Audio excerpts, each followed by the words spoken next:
Hi guys, welcome back to another episode of Real Talk with Rhi and Happy New Year.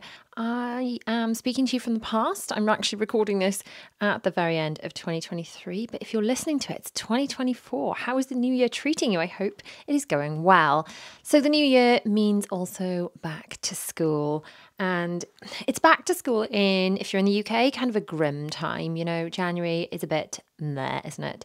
Dark, cold, yucky. So getting organised in the mornings is something that's even more important because the mornings feel a lot more of a chore. I don't know about you, but I personally feel like the mornings feel a lot more of a chore when the weather is a little bit grim. So today we're just going to have a little chat about some things that I do to try and make my mornings go smoother. Some things I've implemented over the years. And I've got to say, if you've been around here for a while, if you follow me on my main channel, Mummy of Four, then you'll know that I was not sort of a born organised person. I was not brought up to be super organised. Getting organised is a conscious choice that I've made, and I'm not perfect at it. I'm not perfect, but I'm now so much more organised than I ever used to be. And I feel like it was a conscious choice I made every time I was pregnant with another baby. I thought, you know what? If I do not get my stuff together right now, not going to swear, if I don't get my stuff together right now, then I could end up in some real trouble. So these are just the things I've kind of cobbled together over the years that help me. Hopefully some of them will help you. So the first one to have a really organised morning, I find, is just being organised and not leaving everything to the morning. So for me, if we're talking about school kids specifically, then I try and make sure we've organised everything on the weekend. Now, obviously, this is not always perfect. There's always some, there can always be some bits missing.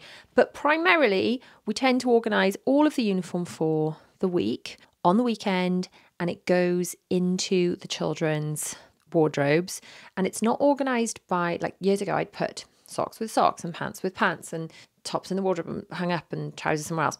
No. Now we do everything organised by day. So they've got like a hanging, if you go over to my Mummy of Four channel, you can watch videos about my morning routine, but try and describe it to you here now on the podcast. It's like a hanging thing.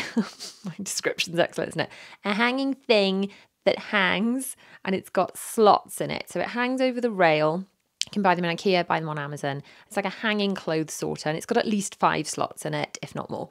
And then, they're labelled Monday, Tuesday, Wednesday, Thursday, Friday, and everything goes in there. So pants, socks, trousers, everything they need to wear, absolutely everything. Hairbands and hair accessories, if necessary, if you've got little girls that want that kind of thing. And that way there's no, where's my socks? I haven't got my pants. Panic in the morning. If you know that you've predominantly done most of it on the week and still you're missing a pair of socks or something, you've got a couple of days to get your act together and find it. Because one of the biggest delays you get in the morning is not able to find things. So getting the uniform organised on the weekend is just a must for me. I know this is not going to be possible for everybody. If you're at one of those schools, which luckily my children are not, but I know some schools have really expensive uniform. Hopefully more and more schools are moving away from this because it does seem like kind of insane. But I know some schools have, you've got to buy very specific trousers with a logo embroidered and a blazers and all sorts of that kind of thing. If you're in one of those kind of schools, obviously it's going to be more challenging to purchase that kind of thing. Whereas if you're in a school where you can buy supermarket kind of uniform, it's going to be a lot more affordable and easier to buy 5 of everything. But also, there are far more kind of swap shop things popping up about the place. So I'm talking about Facebook Marketplace, yes, for buying pre-loved uniform, that kind of stuff. But also, I know they do this in my eldest school age son, so my youngest son, my second child, my youngest of my boys, the eldest of my school age, because my eldest is in uni. Anyway, William, his school do like a swap shop, and you can take along stuff that doesn't fit you anymore and take stuff that does fit you, which is a really, really sensible thing to, to have, so that you're not worrying about growing out of things. Obviously, if you've got multiple children and you buy multiple items of uniform, then if you've got 5 of everything, it's not going to wear out as quickly, and then it's more likely to be passed on and used, so it's not going to go to waste. So yeah, organising on the weekend is a must. And then, of course, doing a little bit of organising the night before. So especially if you've got a secondary school age child, about packing the bags the night before. William does the folder system. So he's got 1 plastic folder per subject. One of those popper folders, it's like a big envelope with a popper on it. And he has that one per subject. Sometimes like music, don't give them anything, but he always packs his music folder because he knows that if they do give him something, then it will go in there. Everything goes in that folder. And the reason I started this is because when I was in school, I was a nightmare for being given sheets, things like that, and then just losing them or leaving them scrumpled in the bottom of my bag. And I can remember so vividly sitting in lessons and thinking, oh, we had homework, didn't we? Literally, it's not until my bum hit the seat, back in that same seat as I was in last lesson, that it even occurred to me that I had homework. And it's a horrible feeling. Sorry, that's a terrible noise. That's my cushion. It's a terrible feeling as a kid, as a teenager, thinking, I'm going to be in so much trouble. And that lack of organisation is ultimately what got me in trouble. It's not that I wasn't capable of doing the work. I was just a teenager, so not terribly interested in knuckling down and not very organised. So I talked to William about this recently and I said, does the system help? And he's like, it is good because I don't get in trouble and I know what I'm supposed to do. So he looks through each folder, he knows if he's got sheets. It works really, really well. So that gets packed the night before, but also even if you've got younger kids, get them to pack stuff with you. If they've got gym, if they need stuff to be taken in, just taking a few minutes to do that night before really frees up some time in the morning, because that way you've got a bit more time to run around looking for whatever it might be. And then even if you're doing, my kids have school dinners, but even if you're doing packed lunches, there's an element of that you could do the night before. So all of the like dry, non-refrigerated stuff could be put in the lunchbox the night before, perhaps. If they choose things for lunch, if you choose things for lunch, it also gives you the opportunity, if you are putting aside snacks and things the night before, to say, do you know what, I'm out of this. And you have got the opportunity to nip and get something, which you probably wouldn't have time to do in the morning. So organising the night before really does free up so much time. So I know so far about my morning routine tips, it's been organise on the weekend, organise the night before, but these are the kind of the key pillars I would find that have really changed the game for me. So the next thing is that baths and showers we tend to do in the evenings. Now, obviously this is going to depend on your preferences, the time of year, how sweaty someone is. For me, I tend to do all the bathing and showering for the kids and for myself the night before. If I'm adding in having to blow dry my hair in the morning, that is so much time that it's just adding to the morning routine. Anything we can take out of the morning routine and put somewhere else, really let's do it. So I do bathing and showering in the evenings. If you've seen my evening routine videos, I often stick the girls in the bath while I'm having a shower, multitasking, and it really does make a massive difference. Now, obviously, if you've just done like a really sweaty workout or something, then you're going to have to jump in the shower and, that's what you're going to have to do. But anything you can move to the nights really, really helps. Just takes the pressure off those mornings, which are like on really, really tight timescales. So the other one is to get up and get dressed before the children. And I definitely got myself totally ready before the children were up when they were much smaller. Now, and I've gone through so many iterations in my morning routine. My current morning routine is I get up just after 5, which I know sounds quite early, but it's so that I can carve out that bit of time for myself to wash my face, clean my teeth, scrape up my hair, do a workout. I tried to do 30 minutes in the morning, and this is because I know technically I could say I could take the workout out of the morning and I could put it in the evening, but I've lost so much energy by the end of the day that I end up not doing it at all. And I find that by putting my workout into the morning, I do feel more energized and I feel better for the day. I feel better in my body and I'm more productive. So that's one of the things I've chosen to stay in the morning. My husband, by contrast, would not work out in the morning if you paid him. It would never in a million years happen. So if he's ever going to go back to doing that, I think it will be an evening thing. It's just, that's how he's wired. So obviously that's a personal preference thing. But for me, I find it adds energy to my day rather than takes it away if I do that in the morning. So I do half an hour of workout and then I do some journaling, planning, getting my head straight. Then when the kids were little, I did do all my makeup and got dressed before I got them up. Now that they're that much older and I don't have to physically dress them, I just need to supervise them and do hair and things. Then they get dressed and get ready sort of around me at the same time. So they will get themselves dressed, all of them. My youngest is 6. They will clean their teeth before they get dressed. This is another time-saving tip. Make sure they clean their teeth before they get dressed, because I don't know about your kids, but mine really enjoy slopping toothpaste on themselves. I don't know how they manage it, but just get those teeth cleaned before. And this is something else actually that I've changed in the morning routine over the years. We used to have toothbrushes, if you remember from watching my channel way back when, we had toothbrushes downstairs because we would clean teeth after breakfast, which I thought was the thing to do. I honestly thought it was. Clean teeth after breakfast, and they wouldn't have to traipse back upstairs, and they'd just kind of like breakfast teeth out the door. But I spoke to a dentist, our dentist, that said, no, you're supposed to clean your teeth first thing in the morning, 20 minutes before you eat, but before breakfast. I was like, oh, I thought you were supposed to clean breakfast off your teeth. But no, apparently cleaning your teeth gets all the gunk from the night off and protects your teeth. So I don't know. That's what a dentist told me. If there are any dentists in the comments, please do chime in. Obviously, if you're listening on YouTube, you can chime in the comments. If you're just listening in, your AirPods or just listening to me in your car, you can't do that. But you could share in your Instagram stories and tag me. Let me know the truth about this. Have I got that right? Did my dentist have that right? Is that the best way around to do it? So anyway, the children now clean their teeth, then get dressed, which is better from a slopping toothpaste point of view, regardless of the logistics of the correct dentistry kind of applications. But they get dressed and then I do their hair. So while they're getting dressed, I'm like, come on then, you dressed yet? I'm kind of in my room. I'm doing my own, brushing my hair. I've recently switched to doing heatless curls, which has saved more time. I literally wind my hair around this excellent kind of silky sausage thing. I'll put the details down in the comments and the show notes and the blog post and all the things. Just look down from wherever you're watching or listening and you'll be able to find it. But that's been an absolute game changer for me because it's actually less styling for my hair in the night and in the morning. It's really easy. So I've been doing heatless curls and then just putting a little bit of makeup on while they are getting dressed, and I'm sort of chatting to them, making sure they're all on track. Will sees to his own hair, the girls have their hair done, and then we go downstairs. Now, we do all have breakfast together in the morning. Even though the girls actually go to breakfast club where they're fed toast, we all sit together in the morning and have breakfast together. And something we've added into our morning routine actually, which has been really nice, and it's been a really nice way to kind of set up everyone's days the right ways. We do like a circle, we go around the table and say everything. Everyone gets to say something they're really grateful for or something that's made them really happy.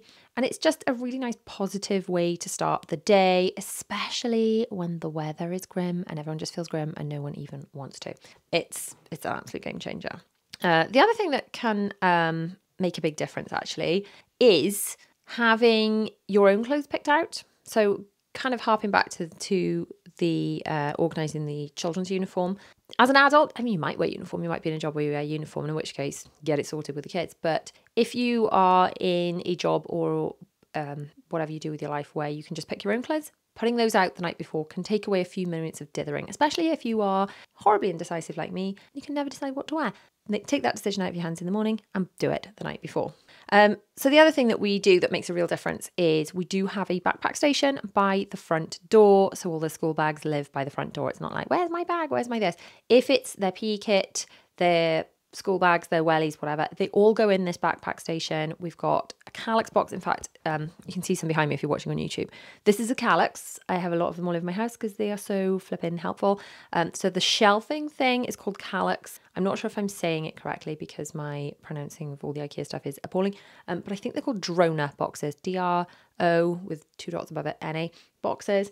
And each kid has one of those and they put, like their waterproofs that they need for outdoor learning or their backpacks, all the stuff they need for school gets bunged in there. So it just saves going all over the house looking for things. It saves mess being all over the place because it's all contained and hidden. And some people have been, comments on my videos like, oh, Rhi, why have you got so much Calyx? Oh, that looks ugly. Do you know what looks more ugly? Bags all over the floor. It's not for me. Honestly, it's not for me. So the next tip might sound a little bit drill sergeant-y, but it does really help me. It really helps my children as well.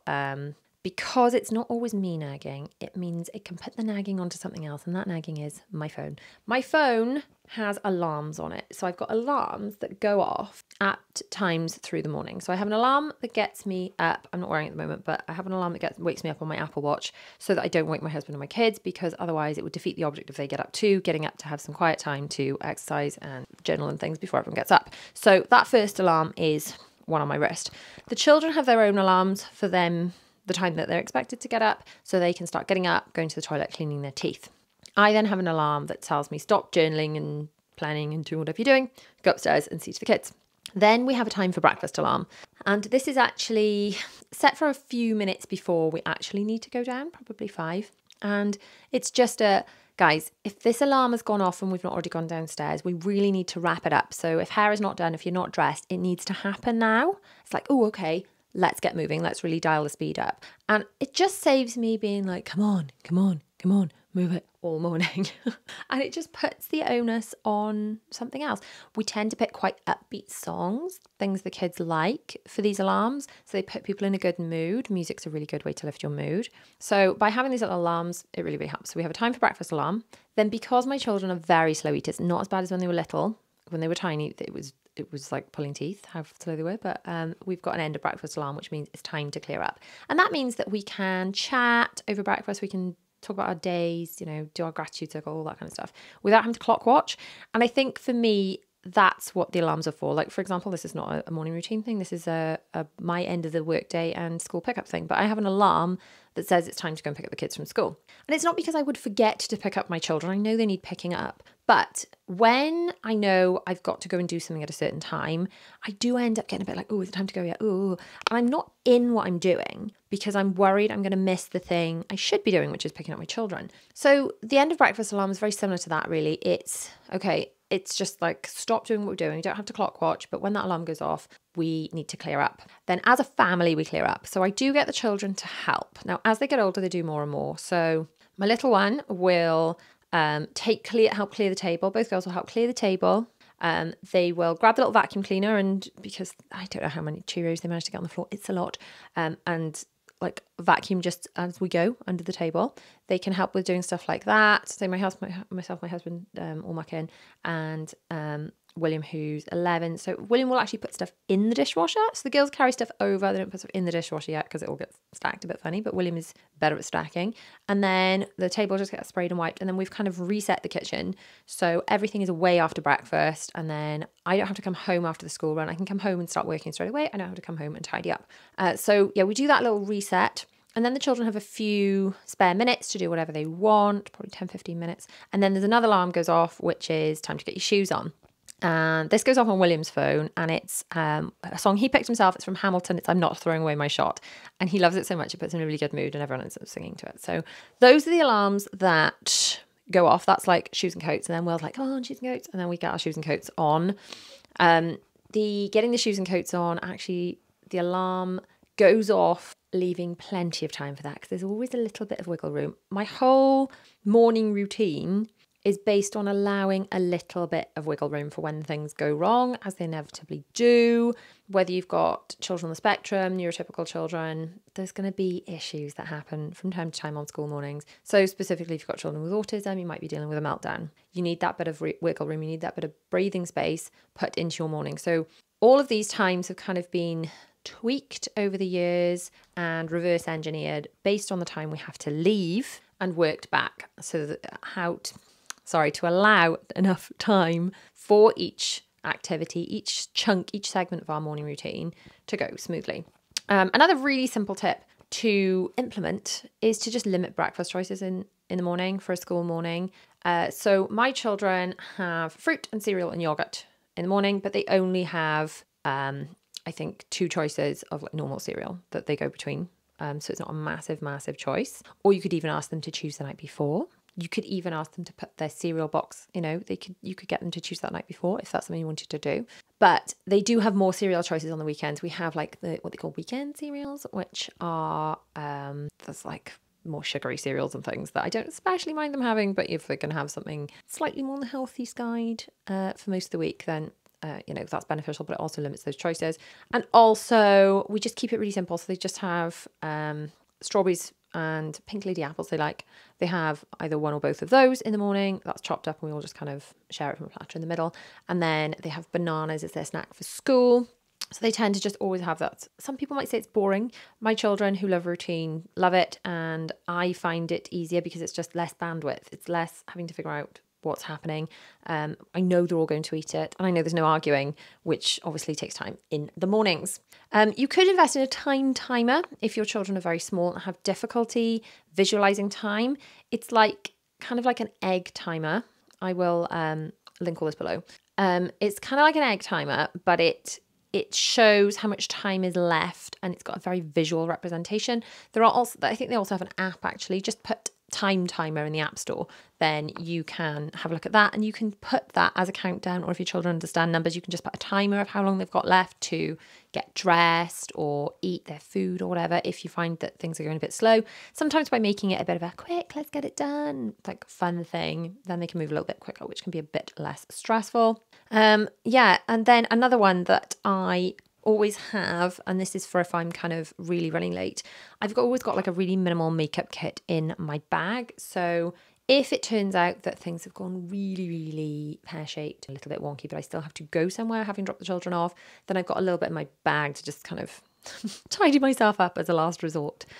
So those are some of the things that help, but there are a lot more things that I keep tweaking and changing as we move on, as the children get older. Obviously, when I was younger, and more to the point when my children were younger, I also had to factor in sitting and feeding babies, giving a baby a feed before leaving on the school run. So you might be thinking, oh, this sounds very structured and awful. And yes, it is very structured now because I have 4 children, 3 of which live at home full time and 1 of which is in uni, so it flips back and forth. But I found that when you've just got one child, you can be really fluid, and you can give them unlimited choices in the morning if you want, and make a massive breakfast from scratch. If you've got time to do that, great. I found the more children I had, the more routine I had to implement in order to just keep everything running, to just keep everything going, keep everyone moving forward, to actually get people there on time. What I didn't realise was my children would all end up being diagnosed with autism, and actually this routine would end up helping them inadvertently too. So I guess the more routine I implemented, the easier it made things for me, because it takes away decision fatigue, it takes away having to reinvent the wheel every morning, and it just, when things become a habit as part of a routine, you don't have to think about them. And when everything feels more automated, it is easier. And school mornings can be really challenging. So, I see you if you're struggling. Definitely been there. And our school mornings now are generally pretty smooth. We have our moments, as I said, where a spanner will always get thrown in the works. But luckily, having a fair amount of structure tends to help. So what do your mornings look like? You can tag me over on Instagram, Real Talk with Rhi podcast, or my Mummy of 4 UK account. I'd love to hear about your morning routines. Is your morning routine going really well? Is it challenging? Is it going better than it was because you've implemented something new? What are your top morning routine tips? I'd love to hear. Or if you're watching on YouTube, let me know down in the comments. If you're not yet subscribed to the YouTube channel, please do subscribe. It really helps to support the podcast. And I shall see you guys in the next episode. Mwah. Bye.